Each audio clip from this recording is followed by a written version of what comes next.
Hello there, I'm Ben Burtt. I'm a sound designer and supervising sound editor, and on Raiders of the Lost Ark I partnered up with Richard Anderson, my old USC cinema pal, and together we created the sounds for the movie, the sound effects that were done outside, trucks, explosions, fire. We came into the studio and modified things to build up the whole library for Indy. John, what did you do? And I'm John Roesch, and I work with Joan Rowe, and we did the foley on the picture. Ben had hired us, and we would do the things you're going to see upcoming, texture-wise, etc., footsteps and things like this. And hopefully, what we did will help enhance the storyline where, in fact, if foley is done where it's done well, you don't know we've done it. Let's talk a little bit about the fight sounds in the movie, okay? One way of doing some nice body hits is to put those croquet balls here in some socks so you can get some velocity behind it here. Get some object you want to hit. Sometimes it's a piece of furniture.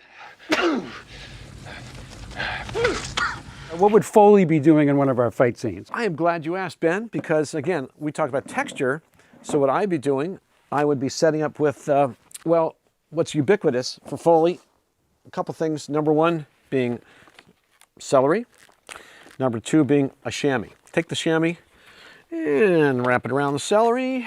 So we have a couple things going on here. We've got a little gush to the face. We got a little crack of the celery, and we have behind it this cushion. So when we go like this, now mind you, of course, that's one effect, so to speak. We give that to Ben. Ben puts it together with all his elements, and then you get the big punch of Indy. Did you use celery for biting? So you had to go there, Ben. Okay, fine. Well, all right, if I have to do it, take the celery and you get a nice crunch. And of course, it's sword versus gun. And I had the gun sound. John, you were the sword. I had the sword. In fact, I know it doesn't quite look like a sword. It looks like a dowel, but that's actually what it would be. Now watch yourself. I don't want to hurt you. Okay. And it would be something like... And then, of course, he shoots him, down he goes.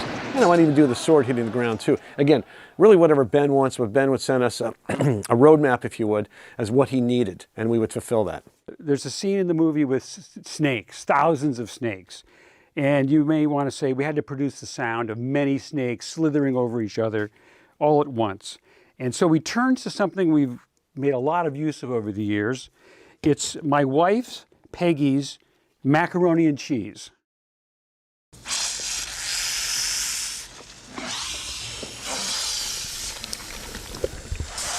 Take this. Wave it at anything that slithers. Oh my God, this whole place is slithering. There's a scene where Marion and Indy are on the tramp steamer, and she hits him by mistake with the mirror. So, well, let's see. What are we going to use for hitting him? I've got an idea. Hold on here. I just happen to have, yes, the top of a trash can, and this will be loud. Here we go. What'd you say? Now, Raiders of the Lost Ark gravitates from the guns and the explosions, the fire, the mummies, to the supernatural. And at the end of the picture, we have, of course, the opening of the Ark and the ghosts coming out and all the mayhem that's created. And now, as I was making sounds for the end, I wanted something for them opening the lid of the Ark of the Covenant. And the actual prop Ark was just plastic. It didn't, as most props are not recordable really and used in the final movie. I wanted something that was solid. So I was sitting there one day thinking, and I came up with this sound, which was right at hand, which was my toilet tank bowl cover, okay? And this is the actual one. This is what was used for the Ark being opened in the film. So I've saved it all these years. The toilet has long since fallen apart, but in any event, it's a little blasphemous to admit this, but this is the lid of the Ark of the Covenant.